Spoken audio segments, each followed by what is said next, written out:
Hi, boys and girls. It is social studies time. We are still learning about kings and queens, and today we're going to read a story that all of you have heard, I'm sure. It's Cinderella. I'm so excited, and it's going to look a little different than the Disney Cinderella, which is the one that we probably all have seen, but that's okay. The story is very similar. So let's read Cinderella. Once upon a time, a little girl's father married a new wife. The little girl's stepmother forced her to do the hardest and dirtiest work in the house, while the stepsisters did nothing. When her work was finally done, she would sit, tired and alone, on the hearth by the fireplace, among the ashes and the cinders. And so that is how she came to be called Cinderella. Cinderella's stepsisters had fine rooms with soft beds and thick carpets, and mirrors so large that they might see themselves at full length from head to foot. But poor Cinderella had to sleep on the floor next to the fire, yet she bore it all patiently and did not complain to her father, for his new wife ruled him entirely. One day, the king's son, the prince, announced that he was going to hold a ball. The stepsisters shrieked with excitement at the announcement.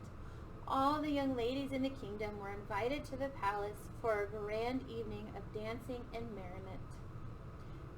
For the days the stepsisters primped in front of their mirrors and talked of nothing else. The stepsisters snapped at Cinderella. "You must help us get ready for the ball. Clean our shoes, comb our hair. Hurry!" Cinderella helped her stepsisters without complaining. Silently, however, she longed to go to the ball and imagined herself dancing in the arms of the prince. At last the day came. The stepsisters and their mother left for the palace. Cinderella watched them as long as she could. When she had lost sight of them, she began to cry. So miserable and alone did she feel.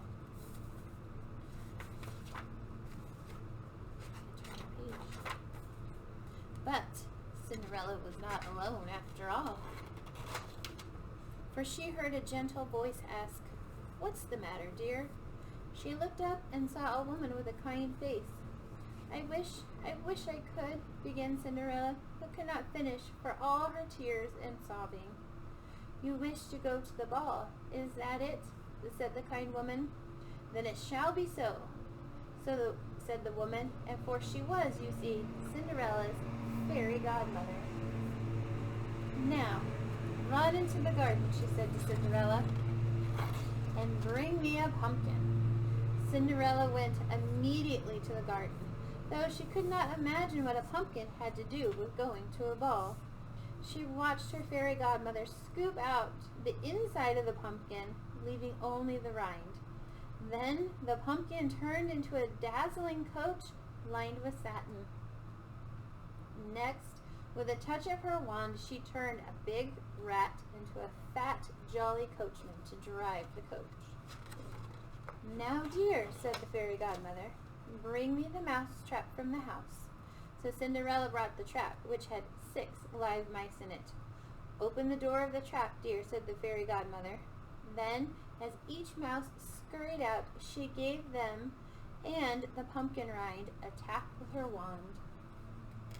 Suddenly, Cinderella was surrounded by bright white light as she watched the 6 mice turn into a fine set of 6 horses, all beautiful mouse-colored gray. "Well," said the fairy godmother with a smile, "are you pleased? Are you ready to go to the ball?" "Oh, yes," cried Cinderella, "but must I go in these dirty rags?" Her godmother laughed, and with a touch of her wand, she changed Cinderella's tattered clothes into a glittering gown of gold and silver, and on her feet appeared a pair of glass slippers, the prettiest in the world. Cinderella stepped into the coach, but before she left, her fairy godmother gave her this warning: "Do not stay at the ball after midnight, not even for a moment. And when the clock strikes 12, the coach will once again be a pumpkin, and the horses, mice, the coachman, a rat, and your gown, the same old clothes you had on." Cinderella promised that she would leave before midnight. Then, calling out her thanks, she rode away in the coach, feeling happier than she had ever felt before. At the The prince heard that a great princess had arrived, but no one knew who she was. So he went to meet her and gave her his hand and led her into the great ballroom, filled with people. As they entered, a hush fell upon the room. The dancers stopped dancing, the musicians stopped playing. Everyone stood still just to look upon the beauty of the unknown newcomer. The prince asked Cinderella to dance with him.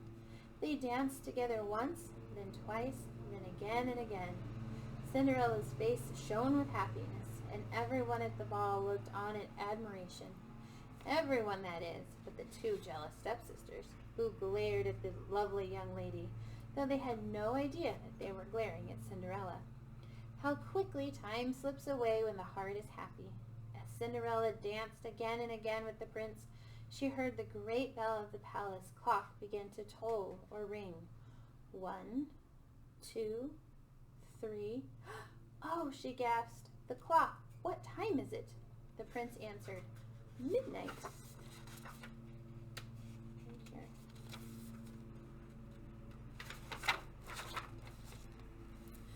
Midnight. Cinderella's cheeks grew pale. She turned and fast as a deer ran out of the ballroom and down a long hallway, then down a long staircase. And at the foot of the staircase she stumbled. One of her glass slippers fell off, but Cinderella could not stop. Already the clock had sounded its 11th stroke, and as she leapt breathlessly out of the castle into the darkness, she heard the clock sound the last stroke of midnight, and she felt her smooth gown turn into the rough cloth of her real clothes. Her dazzling coach had turned back into a pumpkin, so she ran home alone, and when she got there, she was out of breath and climbed the stairs to her cold attic room.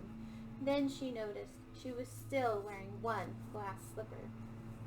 Now, when Cinderella had run from the palace, the prince had raced after her and thought that he had not been able to catch her, but he did find at the bottom of the staircase the glass slipper that had fallen off her foot. And that is why the very next morning the sound of trumpets woke the kingdom, and the prince announced that he would marry the woman whose foot fit the glass slipper. The prince sent men to try the slipper on the foot of every woman in the land. From house to house they went, trying the slipper on foot after foot. But on one foot the slipper was too long, on another it was too short, another too wide, on another too narrow. So at last they came to the house of Cinderella and her stepsisters.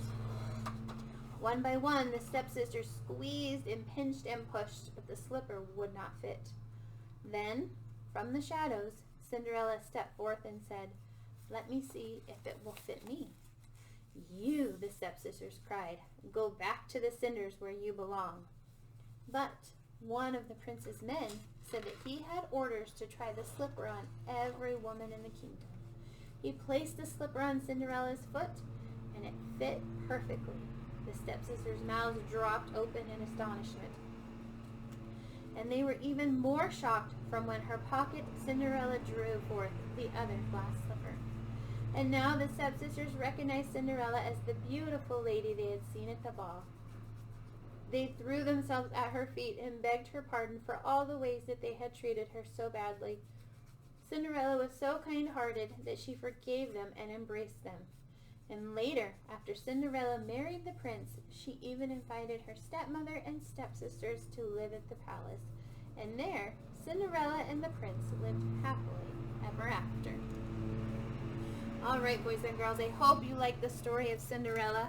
And I really like the end, because yesterday, when we did The Princess and the Pea, and we talked about the prince saying that a princess should be kind, the story says that Cinderella is very kind. And so that is true of a princess. You must be very kind to be a princess.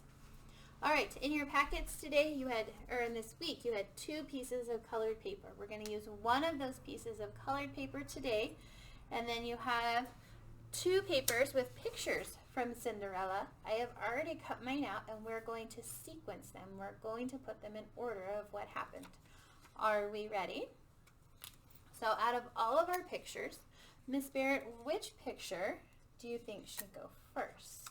Oh, let's see. Of all the pictures I can choose from, I do have this one also. Yes, okay. I think the one of her scrubbing the floor happened first in the story. Because it showed how she was doing all the chores at home. She was doing all the work. I folded the piece of tape. Okay, so we all know that part of Cinderella, that she had to work hard at home, and there she is doing her chores. And then what happened next? Along came The fairy godmother. because the stepsisters had left for the ball. Yep. She was crying and sad, and the fairy godmother shows up in the garden. So that is what happens next. Now you can cut off the extra white edges of your pictures if you need to. Okay, then- so then next it looks like, is that Cinderella and the fairy godmother in the pumpkin patch? It looks like it. They're Okay. in the pumpkin patch. Getting They're ready to pick out the pumpkin for the for the coach. coach. Okay. And okay, mine's hanging a little off my paper, but you guys can trim yours off, okay? Okay, so we have 1, 2, 3. Cinderella's scrubbing the floor. The fairy godmother, and then the fairy godmother is getting her ready for the ball. And then she's ready for the ball, and then what happens? So then the next picture will be of her and the prince dancing at the ball. Okay, so they're dancing at the ball. Thank you. You're welcome. There they are. Okay, now what happens? And then after that, the picture of her losing the shoe on the staircase came next. She's running out of the palace, down the stairs. Thank you. And then finally, the last picture would be of the king's men trying on the slipper on Cinderella's foot. Okay, number 6. Thank you. You're welcome. Okay, so I hope you can get your pictures in order, in sequence of the story. We can remember what happened. And I'm going to put a number above each picture so you have an idea. So we have number 1, number 2, number 3 in the garden, getting ready for the ball.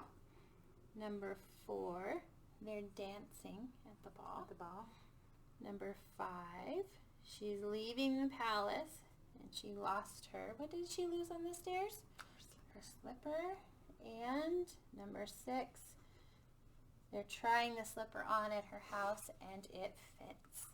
Okay, boys and girls, have fun with Cinderella and then making your story in order. Good job.